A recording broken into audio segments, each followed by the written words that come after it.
Under this massive $2 trillion relief bill, airline carriers are now eligible for up to $25 billion worth of federal loans. And if they're willing, they could also receive direct cash assistance for a price, providing ownership stake to the United States government. Even with these conditions in mind, this is a massive victory for the airline industry, and it could save thousands. It could save hundreds of thousands of jobs, possibly. Bloomberg News quotes Airlines for America, a lobby group for the largest U.S. carrier, said on Saturday the industry would be forced to furlough workers unless lawmakers provided at least $29 billion in grants to prop up passenger and cargo carrier payrolls. Joining me now is Sara Nelson, the president of the Association of Flight Attendants. The AFA is a union which represents nearly 50,000 flight attendants at 20 different airlines.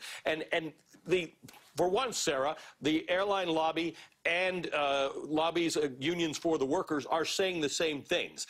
The cost of labor is, generally speaking, the biggest cost for airlines. It's the most expensive thing they have.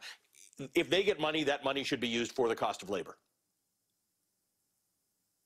This is actually our plan, like we talked about yesterday, Ali. This is our plan coming from labor, saying we are not going to structure a corporate bailout here. We are going to restructure a workers' first relief program.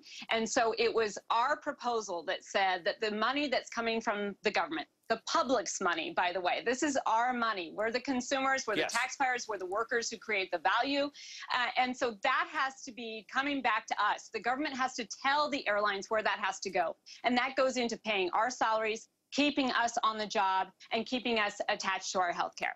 Now, there are other strings attached too. They can't have stock buybacks. They can't pay out executive bonuses. They can't have dividends during this time.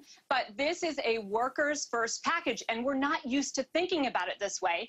But this is a template that can be used for everyone else in America because it keeps people out of the unemployment line, in their job, if not on it, and connected to their health care, especially important as we're facing this pandemic.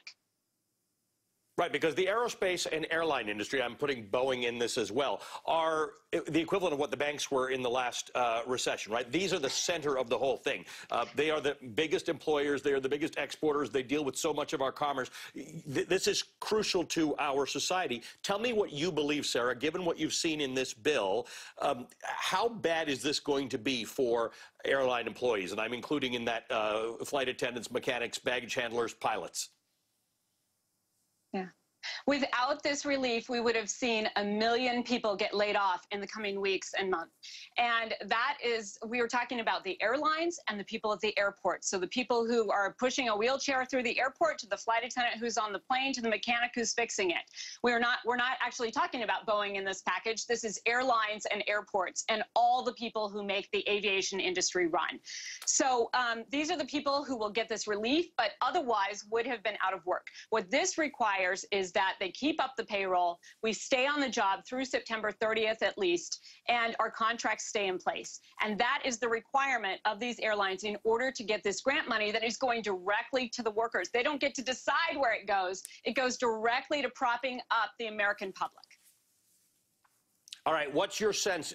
You're talking about September 30th. That's what this allows. Is it your hope that by September 30th, the world will have resumed some sense of normalcy?